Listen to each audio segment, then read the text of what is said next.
أعوذ بالله من الشيطان الرجيم. بسم الله الرحمن الرحيم. قل أعوذ برب الفلق من شر ما خلق ومن شر غاسق إذا وقب ومن شر النفاثات في العقد ومن شر حاسد إذا حسد. صدق اللہ العظیم. محترم بزرگوں اور دوستوں، دینی اور ایمانی بھائیوں، اللہ رب العزت کا شکر ہے، اس کا کرم ہے، اس کی نوازش ہے کہ اس نے ہمیں درس قرآن کی محفل میں بیٹھنے کی توفیق دی، نیز نماز عشاء کی بھی توفیق بخشی. حضرات، درس قرآن میں آپ کے سامنے سورۃ الفلق مکیہ کی تلاوت کی گئی ہے. یہ سورت بارہا نماز میں پڑھی جاتی ہے، ہم خود پڑھتے ہیں، سنتے ہیں، اور عام طور پر رات میں ہم اس کو دم کر کے لیٹتے بھی ہیں، اپنے اوپر پڑھ کر دم کر لیتے ہیں، اپنے بچوں پر پڑھ کر پھونک دیتے ہیں. اس سورت کو معوذتین بھی کہتے ہیں، دونوں کو ملا کر. تو یہ سورت فضیلت کے اعتبار سے بھی بڑی اہمیت کی حامل ہے اور اپنی تفسیر کے اعتبار سے بھی اپنا ایک الگ کردار رکھتی ہے. تو سب سے پہلے ہم ترجمہ دیکھتے ہیں اور پھر اس کی تفسیر کیا ہے، تشریح کیا ہے، اس کو جانیں گے اور پھر اس کو اپنی زندگی میں لانے کی انشاءاللہ کوشش کریں گے. تو بیان جناب محمد رسول اللہ صلی اللہ علیہ وسلم سے ڈائریکٹ ہے. قل اعوذ برب الفلق. آپ کہہ دیجئے کہ میں صبح کے رب کی پناہ لیتا ہوں. قل اعوذ برب الفلق. آپ کہہ دیجئے میں صبح کے رب کی پناہ لیتا ہوں. من شر ما خلق. ہر اس شر سے پناہ لیتا ہوں جس کو اللہ نے پیدا کیا، یعنی تمام مخلوقات کے شر سے پناہ لیتا ہوں اللہ کی. ومن شر غاسق اذا وقب. اور سخت اندھیری رات کے شر سے جب وہ چھا جائے اس کی پناہ لیتا ہوں. ومن شر النفاثات فی العقد. اور ان عورتوں کے شر سے جو گروہ میں پھونکے مارتی ہیں ان سے بھی پناہ لیتا ہوں. ومن شر حاسد اذا حسد. اور حاسدین کے شر سے، حسد کرنے والے کے شر سے جب وہ حسد کرے اس سے بھی پناہ لیتا ہوں. یہ اس سورت کا ترجمہ ہے جو بالکل واضح انداز میں موٹا موٹا یہاں پر پیش کیا گیا ہے. اب اس کی تفسیر میں سب سے پہلے جانیے کہ یہ سورت جو ہے سورۃ الفلق ہے اور پھر مکی ہے. تو ترتیب نزولی کے اعتبار سے، نزول کی ترتیب کے اعتبار سے یہ سورت جو ہے 20ویں نمبر پر آتی ہے. یعنی جناب محمد رسول اللہ صلی اللہ علیہ وسلم پر یہ سورت ترتیب نزولی کے اعتبار سے 20ویں نمبر پر ہے، اور ترتیب قرآن کے اعتبار سے یہ سورت 113 نمبر پر ہے. 30ویں پارے کی یہ سیکنڈ لاسٹ سورت ہے. اس میں 1 رکوع ہے اور 5 آیتیں ہیں. سورۃ الفلق کہنے کا مقصد بالکل واضح ہے کہ اس سورت کے اندر پہلی ہی آیت کے اندر فلق کا لفظ استعمال ہوا ہے، اسی کی طرف اس سورت کو منسوب کر کے اس کا نام سورۃ الفلق رکھ دیا گیا ہے.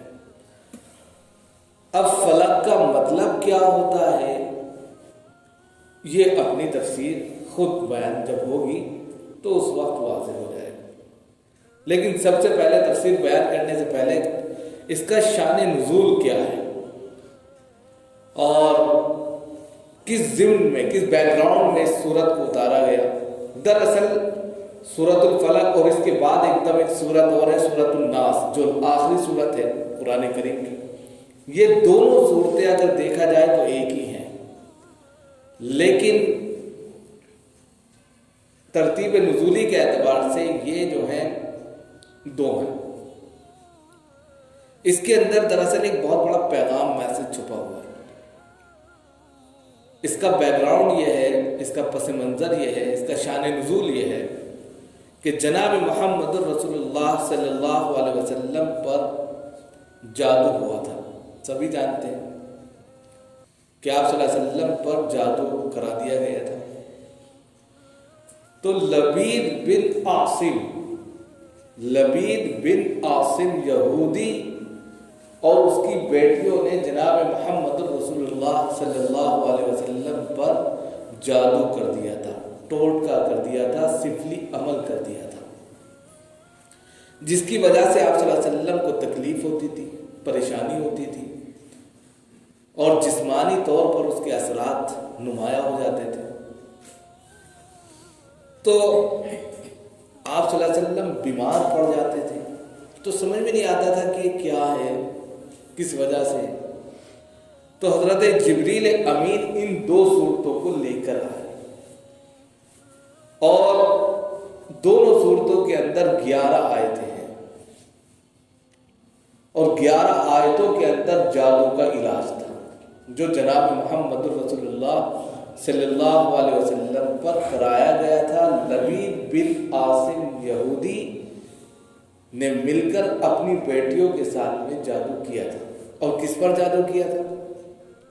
جناب محمد رسول اللہ صلی اللہ علیہ وسلم کے جو موئے مبارک کے داڑھی کے جو بال تھے، جب کنگھی کرتے تھے تو گر جاتے تھے اور اسی کنگھی میں سے 1-2 دندانے بھی گر گئے تھے،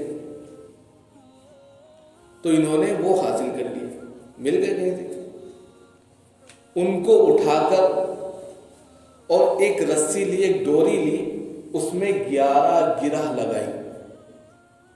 کتنی گرہ؟ 11 گرہ لگائی اور ایک موم کا پتلا لیا اور اس میں 11 سوئیاں گاڑ دی اور سفلی عمل کرا کے کھجور کی جو نرم چھال ہوتی ہے اسی کا ایک تھیلا بنا کر ایک کنویں میں پھینک دیا، دبا دیا پتھر کے نیچے۔ جب دبا دیا تو آپ صلی اللہ علیہ وسلم بے چین ہو جاتے تو اس کا اثر ہونے لگا۔ یہ اثر آپ کے عقیدے پر، عقل پر، دماغ پر، دل پر نہیں تھا، یہ اثر صرف اور صرف آپ کے جسمانی اور اعضاء پر تھا۔ یعنی جسم بیمار ہو جاتا تھا، اعضاء پریشان ہو جاتے تھے۔ اصل میں یہ کہنے کی نوبت اس لیے آئی کہ ہمارے جو شیعہ حضرات بھائی ہیں وہ یہ کہتے ہیں کہ جناب محمد رسول اللہ صلی اللہ علیہ وسلم کی ذات پر کسی جادو کا اثر نہیں ہو سکتا۔ تو اسی کا مفسرین نے پورا خلاصہ کیا ہے کہ جس طرح تلوار کا زخم آپ کو لگا، آپ غزوہ بدر میں دندان مبارک شہید ہو گئے، خود کی کڑیاں گھس گئیں، آپ کو جس طرح اس سے تکلیف ہوئی اسی طرح جادو سے بھی آپ کو تکلیف ہوئی تھی، حالانکہ آپ کے عقیدے پر، دل پر، دماغ پر، عقل پر اس کا کوئی اثر نہیں تھا کہ آپ عقیدے کے اعتبار سے بگڑ گئے، لیکن جسم کے اعتبار سے، اعضاء کے اعتبار سے آپ کو تکلیف ہوئی۔ تو جب یہ تکلیف ہو رہی تھی تو حضرت جبریل امین یہ صورتیں لے کر آئے اور ان کو معوذتین کہتے ہیں۔ اسی لیے یہ بہترین وہ صورتیں ہیں جو ٹوٹکے کا ایک بدل ہے۔ اگر کسی نے کسی پر جادو کرا دیا، کسی نے کسی پر ٹوٹکا کرا دیا، سفلی عمل کرا دیا، تو اس کا توڑ ان 11 آیتوں کے اندر موجود ہے۔ جناب محمد رسول اللہ صلی اللہ علیہ وسلم پر جادو ہوا، حضرت جبریل نے آ کر آپ کو خبر دی کہ آپ کے اوپر جادو ہوا ہے، جادو جس چیز پر ہوا ہے وہ فلاں کنویں کے اندر ہے، فلاں جگہ پر ہے، آپ اس کو منگائیے، اس کی ایک ایک گرہ کھولی، یعنی کہ یہ آیتیں پڑھیے اور گرہ کھلتی جائے گی اور آپ کا اثر ختم ہو جائے گا۔ آپ نے حضرت علی کرم اللہ وجہہ کو بھیجا کہ فلاں کنویں میں جاؤ اور وہاں سے لے کر آؤ۔ وہ گئے، پانی وانی نکالا، پتھر کے نیچے سے وہ تھیلا نکالا، برآمد ہوا، جس میں انہوں نے سب کچھ ملا کر رکھا تھا۔ اس کے بعد وہ تھیلا لے کر جب آئے تو اس میں یہ تمام چیزیں ملی جو میں نے آپ کے سامنے بتائی، کہ اس میں 2 کنگھی کے دندان تھے، آپ کے بال تھے داڑھی مبارک کے، اور جو ہے ایک ڈوری تھی جس میں 11 گرہ لگی ہوئی تھی، اور ایک پتلا تھا جس میں جو موم کا تھا اور اس میں 11 سوئیاں گڑی ہوئی تھی۔ اور آپ صلی اللہ علیہ وسلم کو بے انتہا بے شدت سے جو تکلیف ہو رہی تھی، بیمار پڑ گئے تھے۔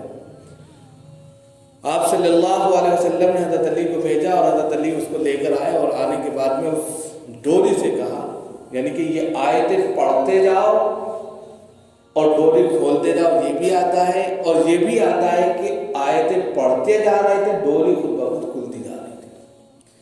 قل اعوذ برب الفلق جیسے ہی کہا، ایک گرہ جو تھی نا وہ کھل گئی، پھر دوسری کھل گئی، اس طرح 11 گرہ کھل گئی اور آپ بالکل مطمئن ہو گئے، صحیح ہو گئے۔ تو یہ اس کا پس منظر ہے کہ آپ صلی اللہ علیہ وسلم پر جادو ہوا تھا، اس جادو کے توڑ میں اللہ رب العزت نے اس صورت کو نازل فرمایا تھا۔ اب اس میں جو خطاب ہے وہ ڈائریکٹ آپ صلی اللہ علیہ وسلم سے، اور اس میں پناہ چاہی گئی ہے کس سے؟ اس رب سے جو تمام دنیا کا بنانے والا ہے۔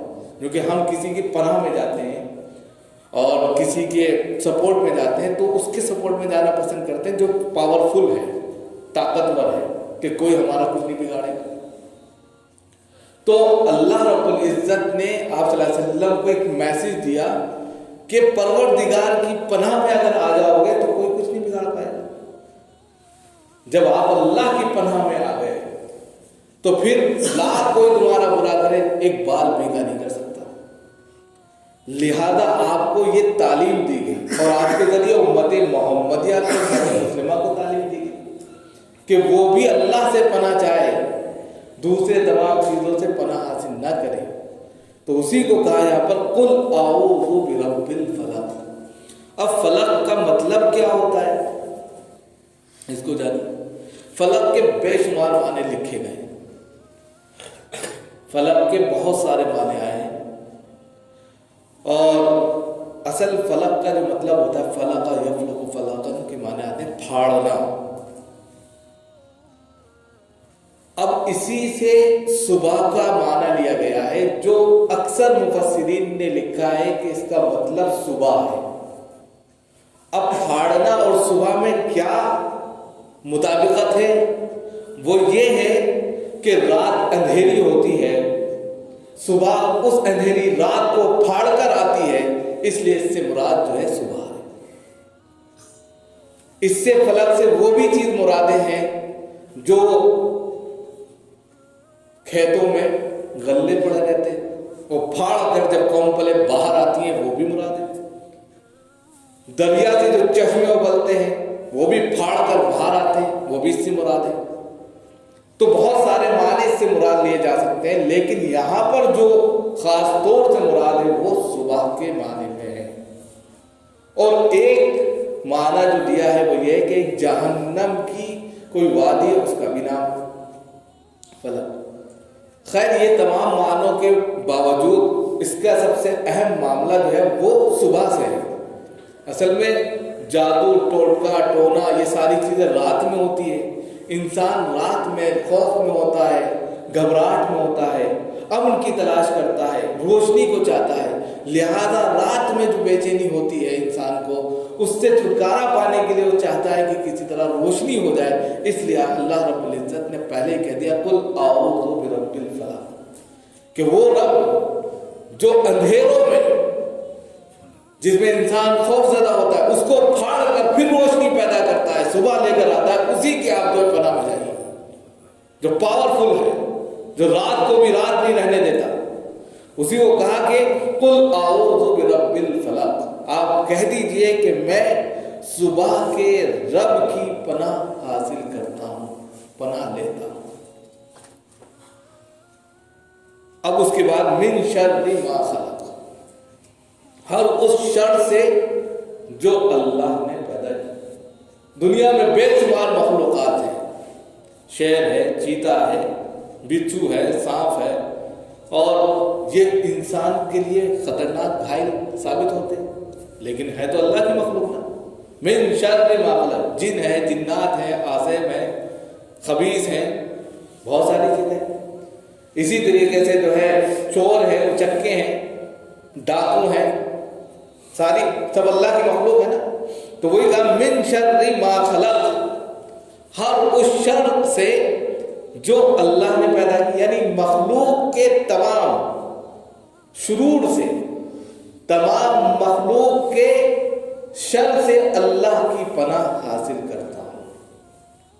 یعنی کہ جو بھی اس دھرتی پر ایسی مخلوق ہے جو شر پہنچا سکتی ہے، نقصان پہنچا سکتی ہے، اس سے پناہ حاصل کرتا ہوں۔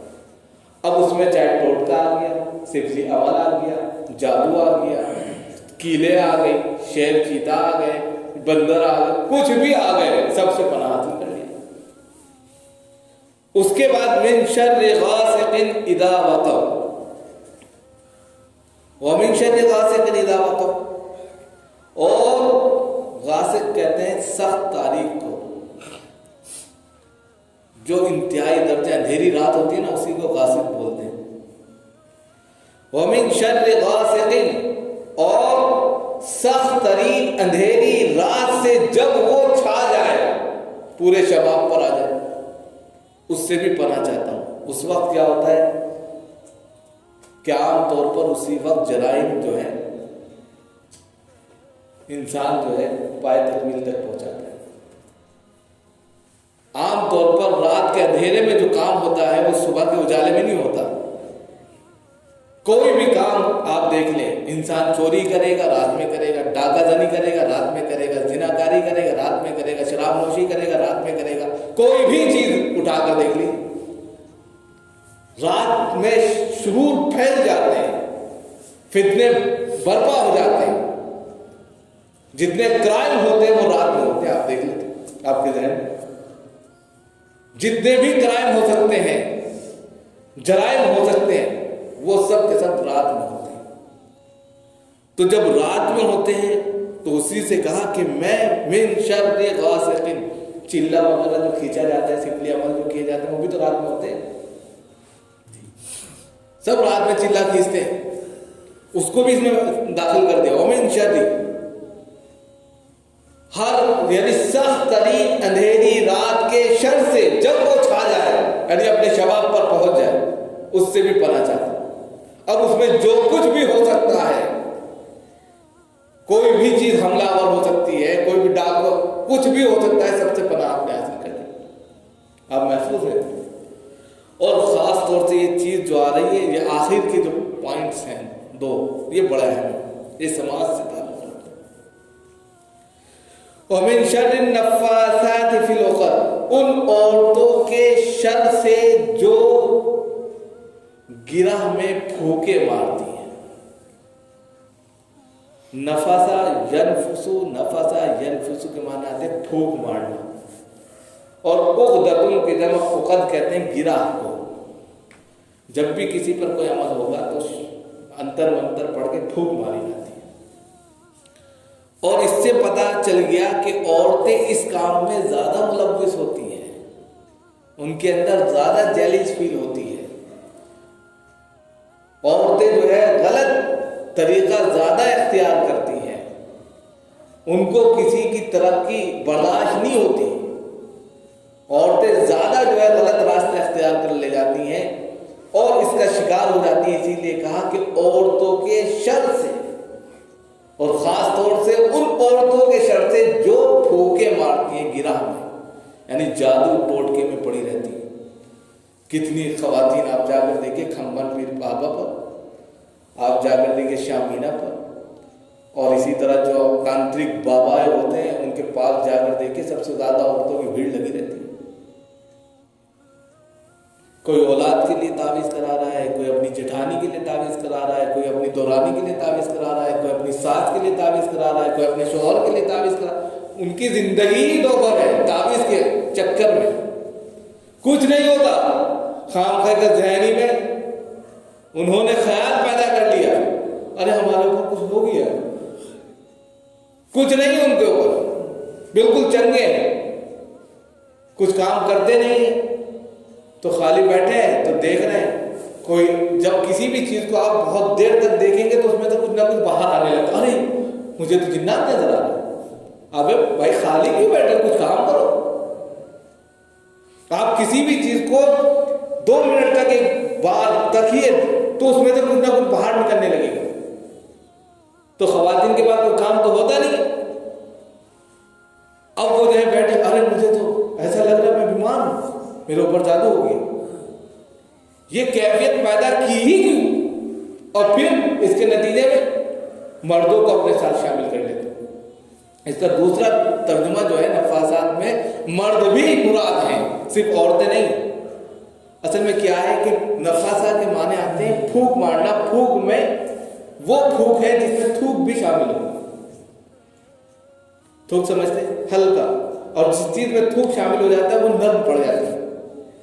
عورتیں مردوں پر اس طرح پھونک مارتی ہیں کہ ان کو اپنا دیوانہ بنا لیتی، اسیر کر لیتی، نرم کر لیتی، اور وہ ان کے اسیر ہو جاتے، غلام ہو جاتے. ہاں کہا ہوگا بھائی، بس ان کے ہاں میں اچھا چلو وہاں. اب ان کو ٹہلا رہے ہیں.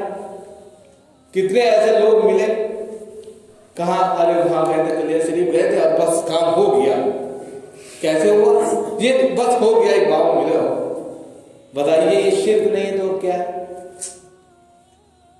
اور پھر کس کے لیے آپ جادو کر رہے ہیں؟ کتنے ایسے لوگ ہم کو ملے کہ ان کی زندگی ان کے ہاتھ سے چلی گئی صرف جادو کے چکر میں. بھابھی نے اپنے دیور پر کہ وہ میرا ہو کر رہے، میری بات مانے، اس پر جادو یعنی کہ تعویذ کرایا، وہ تعویذ غلط ہو گیا اور وہ مر گیا. مر گیا. اور بھی نہ جانے کتنے ایسے کیسے سامنے آئے کہ سفلی عمل جو کرتے ہیں اتنا گندا ہوتا ہے، اس میں کفر یا لفظ استعمال کیے جاتے ہیں، حرام ہے. جادو بالکل حرام ہے جس کے اندر شرکیہ کلمات بولے جائیں، اور سفلی عمل بھی یہی ہوتا ہے. اب اس میں خاص طور سے عورتوں کو اسی لیے مخاطب کیا گیا کہ وہ اس میں زیادہ ملوث ہوتی ہیں، اور مرد بھی اس سے مراد ہے کہ اگر وہ اس کام میں پڑے ہوئے ہیں. لہذا کہا کہ عورتوں کے ان عورتوں کے شر سے جو عورتیں گرہ میں پھونکے مارتی ہیں، یعنی ٹوٹکے کراتی ہیں اور اسی میں ملوث رہتی ہیں، ان سے بھی پناہ چاہیے. لہذا ان عورتوں کو سمجھنا چاہیے کہ اگر وہ اس کام میں ملوث ہے تو یہ عمل انتہائی درجے نہایت خبیث عمل ہے، حرام ہے، حرام کاری ہے. جو یہ کر رہے ہیں وہ بھی غلط کر رہے ہیں، اور جو کرا رہے ہیں وہ بھی غلط کر رہے ہیں. وَمِن شَرِّ حَاسِدٍ إِذَا حَسَدَ. اور آخر میں کہا کہ حسد کرنے والے کے شر سے جب وہ حسد کرے. آپ صلی اللہ علیہ وسلم سے ان کو حسد ہی تو تھا، لبید بن عاصم کو. وہ جانتا تھا کہ جناب محمد رسول اللہ صلی اللہ علیہ وسلم آخری پیغمبر رسول نبی ہیں، لیکن حسد نہیں مانے. حسد کی 2 قسمیں. حسد ایک رشک ہوتا ہے، ایک حسد ہوتا ہے. حسد میں بھی پھر 2 قسمیں ہیں. ایک حسد جو ہوتا ہے انتہائی درجے حرام ہے. وہ کیا ہے کہ اللہ نے آپ کو کوئی نعمت دی، اللہ نے آپ کو روپیہ دیا، اللہ نے آپ کو حسن دیا، اللہ نے آپ کو جو ہے صلاحیت دی، علم دیا، کچھ بھی آپ کے پاس اللہ کی نعمتیں ہیں. ایک دوسرا شخص جس کے پاس یہ نہیں وہ آپ سے جلنے لگے اور یہ سوچے کہ مجھے ملے نہ ملے اس کے پاس سے چلی جائے. حسد ہے. لبید بن عاصم کو نبوت تو ملنی نہیں تھی، اس نے آخری درجے بھائی ان کے پاس نبوت نہیں رہنی چاہیے، ان کو کوئی نبی نہ مانے، یہ ختم ہو جائے، تسلیم کرنے سے انکار. اسی طریقے سے ہر وہ شخص جس کے اندر یہ کیفیت پیدا ہو جائے، خواہ وہ عورت ہو یا مرد،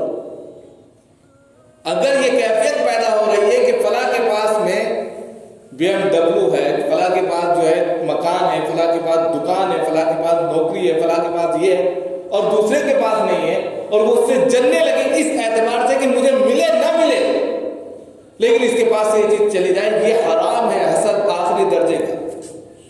اسی سے پناہ چاہیے. اور اسی میں ایک شکل اور ہے. وہ شکل کیا ہے کہ مجھے ملے نہ ملے, یعنی اس کے پاس سے ختم ہو جائے مجھے مل جائے, یعنی کہ مجھے ملے نہ ملے یہ پہلی شکل ہوئی, لیکن اس کے پاس سے چلی جائے. دوسری شکل کیا ہے اس کی, حسد کی, کہ اس سے پاس سے ختم ہو کر یہ ساری چیزیں, یہ دولت, یہ ثروت, یہ مالداری, یہ عہدہ, یہ منصب سب مجھے مل جائے. یہ کیفیت بھی حرام ہے دونوں. تیسری کیفیت حسد کی کیا ہے, وہ یہ ہے کہ وہ اندر ہی اندر جو حسد جو ہے حابیل نے قابل کے لیے کیا تھا. دو حسد ہوئے, ایک آسمان پر ہوا, ایک زمین پر ہوا. فرسٹ ٹائم میں پہلا حسد آسمان پر شیطان نے کیا. کیا کیا؟ حضرت آدم کو سجدہ نہیں کیا. ارے وہ میری کیٹیگری کی نہیں. آدم کو دیکھ کر ابلیس نے آسمان پر سجدہ نہ کرنے کا جو ریزن بتایا وہ میری کیٹیگری کے نہیں. میں آگ سے ہوں اور یہ مٹی سے. حسد ہو گیا اس کو. میں افضل ہوں, یہ افضل ہے. حسد ہو گیا, نکال دیا. روئے زمین پر, پرتھوی پر حابیل اور قابل, حضرت آدم کے دو بیٹے تھے. قابل کو حابیل پر حسد ہوا کہ اس کی بیوی اتنی خوبصورت کیسے, نہیں برداشت کروں گا, اسی حسد میں مار ڈالا. یہ پرتھوی پر سب سے پہلا حسد ہوا. اب اگر ایسا حسد ہے, یہ تیسری کیٹیگری بتا رہا ہوں حسد کی, کہ مجھے ملے نہ ملے اس کو ماروں گا, تو یہ بھی حرام ہے. لیکن اگر ایسا حسد ہے کہ دل ہی دل میں پیدا ہو رہا ہے, عمل سے کوئی ظاہر نہیں ہے, یعنی کہ اس کو دیکھا یار دل کٹ رہا ہے, ارے اس کو دیکھتا ہوں تو بس من کرتا ہے پھاڑ دو اپنا دل, ہوتا ہے, لیکن کچھ کر نہیں پا رہا ہے. نہ اس کو مار سکتا ہے, نہ اس کو نقصان پہنچا سکتا ہے. تو یہ حسد جو ہے فکری ہے, اس میں معفو عنہ ہے. جب تک وہ عمل نہ کرے اس وقت تک وہ گنہگار نہیں. یہ ایک فطری عمل ہے کہ انسان کسی کو اگر اچھی جگہ دیکھتا ہے تو خود بخود اس کو جو ہے تکلیف ہونے لگتی ہے, تو اس وقت تک تو یہ تکلیف ٹھیک ہے جو اس کے اپنے جسم تک ہے, اس کو دوسرے کو نقصان نہیں پہنچایا. لیکن اگر دوسرے کو نقصان پہنچانے کی غرض سے اس نے رات میں منصوبہ بنایا, رات میں پلاننگ کی, آج نمٹا دینے, تو بس یہی چیز حرام کے درجے میں چلی جائے, یہی چیز خراب ہو جائے گی. دیکھیں چھوٹی چھوٹی باریک باریک باتیں ہیں. اور چوتھی چیز جو آ رہی ہے اس میں, اس پر رشک ہے. حسد کا ایک دوسرا معنی کیا ہے؟ رشک ہے. رشک کے معنی کیا ہوتے ہیں کہ مثال کے طور پہ اللہ نے آپ کو علم دیا, اللہ نے بھائی کو جو ہے مثال کے طور پہ پیسہ دیا. اب آپ کہہ رہے ہیں خدا اگر مجھے بھی پیسہ دیتا, اور بھائی جس طریقے سے خیرات کرتے ہیں اور غریبوں کا سہارا بنتے ہیں, رجل آتاہ اللہ مالا فهو ينفق به, کہ اللہ نے کسی کو مال دیا ہو اور وہ خرچ کرتا ہو, لٹاتا ہو اللہ کی راہ میں. یا کسی طرح ورجل آتاہ اللہ علما, اللہ نے کسی کو علم دیا ہو اور وہ لوگوں کو خوب پڑھاتا ہو اور ان کی اللہ کی باتیں بتاتا ہو, ان کو کامیاب بناتا ہو. اور وہ شخص جس کو نہیں ملا وہ یہ سوچے کاش کہ مجھے بھی ایسا ملتا, مجھے بھی یہ علم ہوتا, مجھے پاس بھی پیسہ ہوتا. تو جس طریقے سے یہ وافر مقدار میں لوگوں کی مدد کر رہے ہیں, لوگوں کو علم بانٹ رہے ہیں, میں بھی بانٹتا. یہ رشک ہے, یہ جائز ہے, یہ ہر اعتبار سے جائز ہے. لیکن نفرت والا حسد جس سے عداوت بن جائے, دشمنی بن جائے, ایک دوسرے کو دیکھنا آپ کے لیے جو ہے محال ہو جائے, تو یہ گناہ ہے. اسی سے پناہ چاہیے. اب جب ان چیزوں سے, اب دو چیزیں سے پتہ چلی, ایک تو جادو برحق ہے, دوسرے حسد بڑا خطرناک مرض ہے. اگر یہ انسان میں یہ دو چیزیں داخل ہو جائیں برباد ہو جاتا ہے انسان. نہ دین کا رہتا, نہ آخرت کا رہتا, نہ دنیا کا رہتا. اب آپ خود بتائیے اگر کسی کے اندر یہ بیماری آ جائے حسد کی، وہ خود ہی بیمار ہے، جس کو دیکھے گا پھوڑے گا اندر سے خود ہی بیمار پڑا رہے گا، کیا کسی کا نقصان کرے؟ جادو کی بیماری کسی کو لگ جائے، اس کا ٹینشن ہی بیمار، اس کا دماغ مینٹل ہو جائے گا، پاگل ہو جائے گا، ہمیشہ یہ سوچے گا میرے اوپر کسی، ارے کچھ نہیں ہے بھائی، اب وہ مینٹلٹی اس کی ایسی بن گئی ہے، ڈپریشن میں چلا گیا۔ اب ڈپریشن میں جو انسان چلا جائے وہ صحیح نہیں ہوتا، اس کو شکی رہتا ہے۔ لہذا ان سے بچنے کے لیے یہ سورت بہترین سورت ہے۔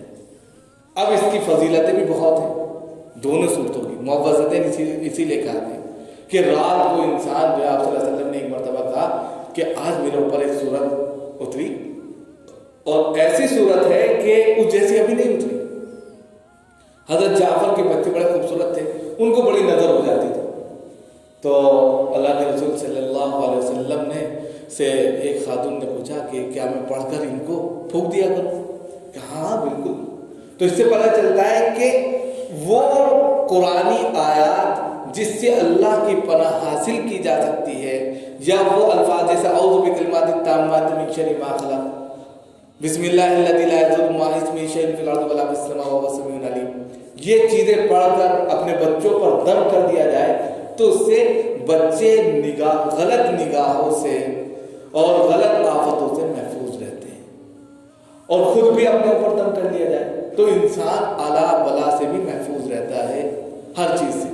اور دوسرے جو ہے مزید اس سے یہ پتہ چلتا ہے کہ ہم ان کو اپنی روزمرہ کی زندگی میں جب کبھی سفر پر نکلیں، رات میں اپنے بستر پر جائیں تو پڑھ کر دم کر کے اپنے اوپر پھیڑ لیں، تو دنیا کے اندر جتنی بھی یعنی ایسی مخلوق ہیں جو انسان کو نقصان پہنچا سکتی ہیں، اس سے انسان چنگا رہے گا، محفوظ رہے گا۔